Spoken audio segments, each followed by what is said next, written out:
আসসালামু আলাইকুম প্রিয় দর্শক, ঈদ আয়োজনে সবাইকে স্বাগত জানাচ্ছি। আজকে তৈরি করে দেখাবো ঈদ স্পেশাল ঝরঝরে জর্দা সেমাইয়ের রেসিপি। সাধারণত জর্দা সেমাই তৈরি করতে গেলে হয়তো শক্ত থেকে যায়, নয়তো নরম হয়ে যায়। তো যে কারণে এগুলো হয় সেটা আজকে উল্লেখ করে আজকে রেসিপিটি শুরু করছি। আশা করি আপনাদের ভালো লাগবে। তো প্রথমেই আমি এখানে নিয়েছি বাদাম, কিশমিশ আর খেজুর।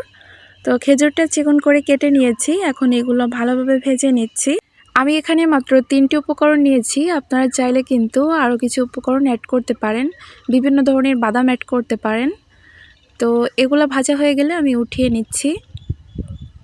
বেশি ভাজলে আবার তিতা হয়ে যাবে।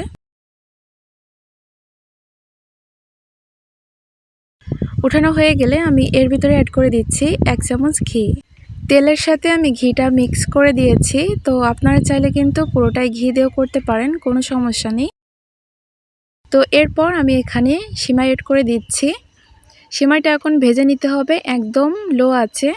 আর দেখতেই পাচ্ছেন সিমাইগুলো কিন্তু আমি একদম ছোট ছোট করিনি, প্রায় 2 ইঞ্চি মতো লম্বা করে ভেঙে নিয়েছি।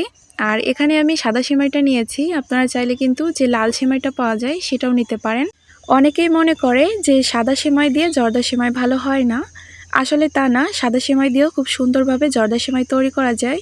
আর আমি এখানে সিমাই নিয়েছি 150 গ্রামের মতো। আবারও বলে দিচ্ছি, একদমই লো আছে সিমাইটা ভেজে নিতে হবে। বেশি তাড়াহুড়া করলে সিমাইটা পুড়ে যেতে পারে, পরবর্তীতে সিমাইটা খেতে ভালো লাগবে না।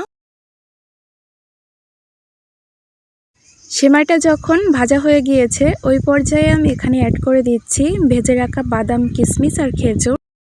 তো দেখতেই পারছেন আমি সিমাই ঠিক কেমনভাবে ভেজে নিয়েছি, একদম লাল করে ভেজে নিতে হবে। এরপর আমি এখানে অ্যাড করে দিচ্ছি সুগার সিরাপ। তো এটা আমি আগে থেকে তৈরি করে রেখেছিলাম। এভাবে সুগার সিরাপ তৈরি করে নিলে সিমাই হবে একদম ঝরঝরে। 1/2 কাপ চিনির সাথে 1/2 কাপ পানি দিয়ে ভালোভাবে জাল করে একটা ঘন শিরা তৈরি করে নিয়েছিলাম। চিনির পরিমাণ বেশি হয়ে গেলেও সিমাইটা তৈরি করার পরেও কিন্তু অনেকটা আঠালো থাকবে, এটা ঝরঝরে হবে না। আর পানিটাও বেশি হয়ে গেলে দেখা যাবে যে এটা বেশি ল্যাটকা হয়ে গিয়েছে। তো এই পর্যায়ে আমি এখানে সামান্য লবণ দিয়ে আবার একটু ভালোভাবে মিশিয়ে নিচ্ছি। তো মিষ্টি জিনিসে লবণ দিলে মিষ্টির একটা ব্যালেন্স আসে। এই সিমাইটা ঢেকে দিয়ে রান্না করার কিন্তু কোনো প্রয়োজন নেই। এটা আপনি লো আছে নাড়তে নাড়তেই কিন্তু সেদ্ধ হয়ে যাবে, খুব দ্রুত সেদ্ধ হয়ে যায়। তো এই পর্যায়ে একটু এলাচ পাউডার দিয়ে দিচ্ছি সুঘ্রাণের জন্য, দিয়ে আবারও ভালোভাবে একটু মিশিয়ে নিচ্ছি। আর দেখতেই পারছেন পানিটা কিন্তু টেনে এসেছে আর সিমাইটাও কিন্তু সেদ্ধ হয়ে গিয়েছে।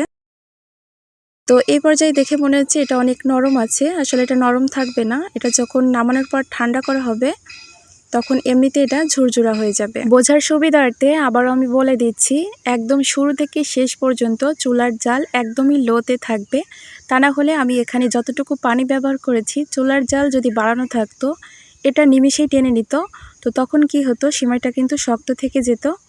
তো এটা বুঝে আপনাকে কম জালে সিমাইটা তৈরি করে নিতে হবে। আর দেখুন আমার সিমাইটা কিন্তু তৈরি হয়ে গিয়েছে, কোনো প্রকার পানি নেই। এখন আমি এই সিমাইটা নামিয়ে ঠান্ডা করে নিব। তো কড়াই থেকে সিমাই নামিয়ে রাখলে কিন্তু হবে না, এটা যখন ঠান্ডা হয়ে যাবে তখন একটা কাঁটা চামচ দিয়ে সুন্দরভাবে এটা ছড়িয়ে দিতে হবে। তাহলে দেখবেন এটা দ্রুত ঝুরঝুরা হয়ে গিয়েছে। তো আশা করি আমার আজকের রেসিপিটি আপনাদের ভালো লেগেছে। ভিডিও ভালো লাগলে লাইক, কমেন্ট এবং শেয়ার করবেন, সেই সাথে আমার চ্যানেলটি সাবস্ক্রাইব করে রাখবেন। বিদায় নিচ্ছি, আল্লাহ হাফেজ।